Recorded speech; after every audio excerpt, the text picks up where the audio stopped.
అందరికీ హాయ్ అండి. ముఖ్యంగా జన సైనికులకి, వీర మహిళలకి నాది ఒక చిన్న విన్నపం అండి. నేను ప్రొఫెషనల్గా కమెడియన్ అయి ఉండొచ్చు, కానీ పర్సనల్గా 80% మార్కులతో బీటెక్ కంప్లీట్ చేసి ఈ సమాజం మీద, రాజకీయాల మీద, అలాగే వ్యక్తుల మీద, విలువల మీద, అన్నిటి మీద అవగాహన కలిగిన ఒక వ్యక్తిని నేను కూడా. ఆంధ్రప్రదేశ్లో ఓటు హక్కు ఉంది కాబట్టి జరుగుతున్న విషయాల మీద మాట్లాడే హక్కు నాకు కూడా ఉందని నేను మాట్లాడుతున్నాను.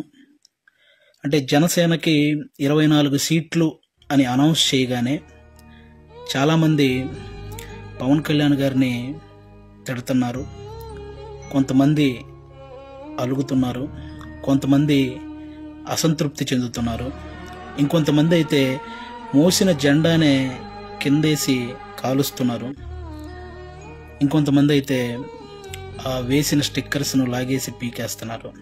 ఇవన్నీ చూసి నిజంగా మనసుకి చాలా చాలా చాలా బాధ అనిపించింది.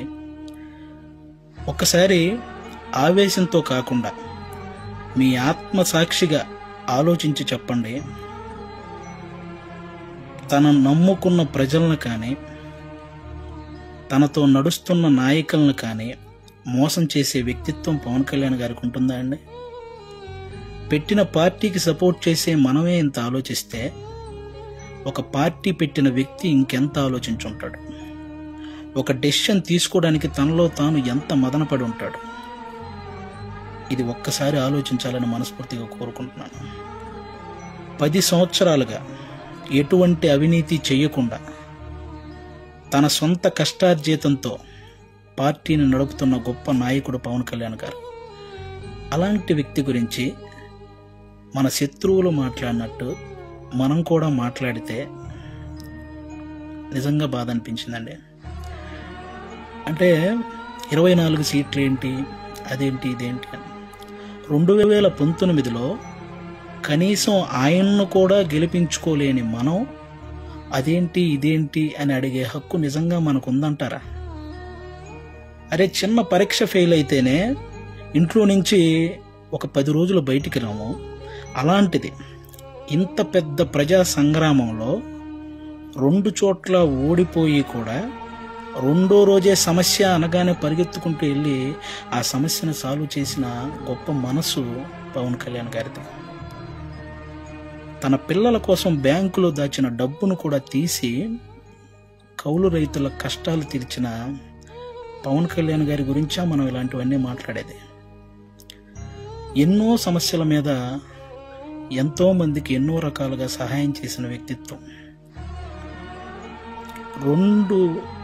రోజుకు 2 కోట్లు తీసుకునే ఒక స్టార్ హీరో సంపాదించిందంతా సహాయ కార్యక్రమాలకే పెట్టేసి ఆల్మోస్ట్ అప్పు చేసి మరీ ఒక పార్టీని నడుపుతున్నాడని మీలో ఎంతమందికి తెలుసు? అలాంటి పవన్ కళ్యాణ్ గారి గురించి మనం ఎలా పడితే అలా మాట్లాడేస్తున్నాం.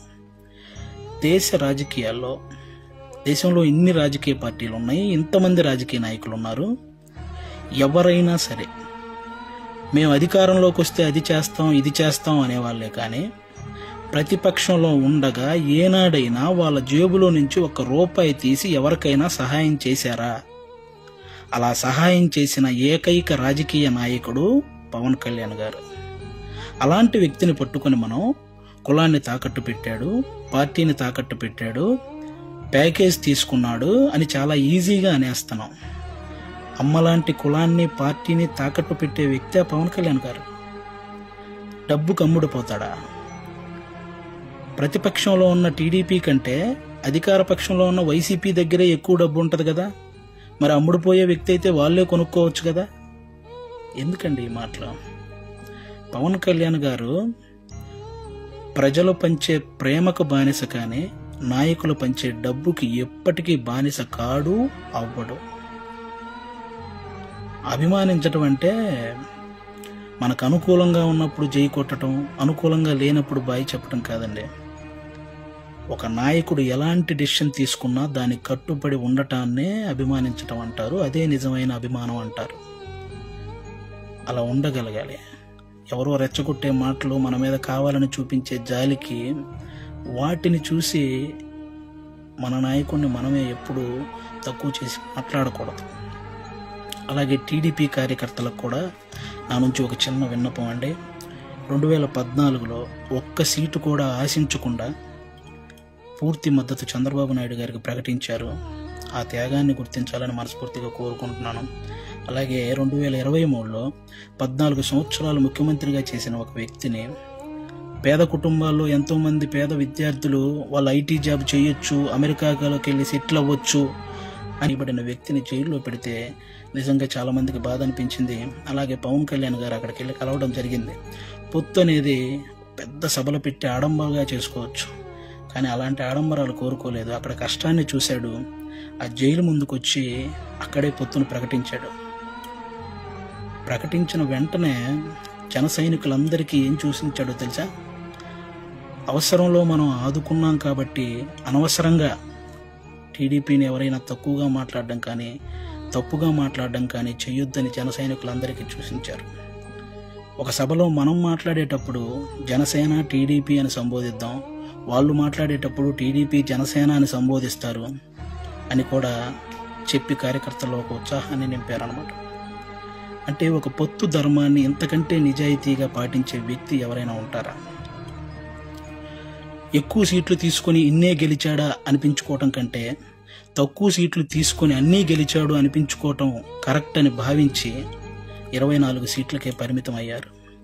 కాబట్టి టీడీపీ కార్యకర్తలందరికీ రేపొద్దున ఆ 24 చోట్ల టీడీపీ కార్యకర్తల ఓటు ట్రాన్స్ఫర్ ఖచ్చితంగా జనసేనకు జరగాలి. ఆయన త్యాగాన్ని రుణం తీర్చుకోవాల్సిన సమయం వచ్చిందని నేను అనుకుంటున్నాను. అలాగే పవన్ కళ్యాణ్ గారి మాటని గౌరవించి జనసేన కార్యకర్తలు కూడా టీడీపీ నిలబడ్డ ప్రతి చోట ఆ ఓటు ట్రాన్స్ఫర్ జరగాలని మనస్ఫూర్తిగా కోరుకుంటున్నాను. చాలామందికి ఈ 24 సీట్లు ఏంటి అదేంటి అని అసంతృప్తిగా ఉన్న వాళ్ళకి ఒక చిన్న ఎగ్జాంపుల్ చెప్తాను.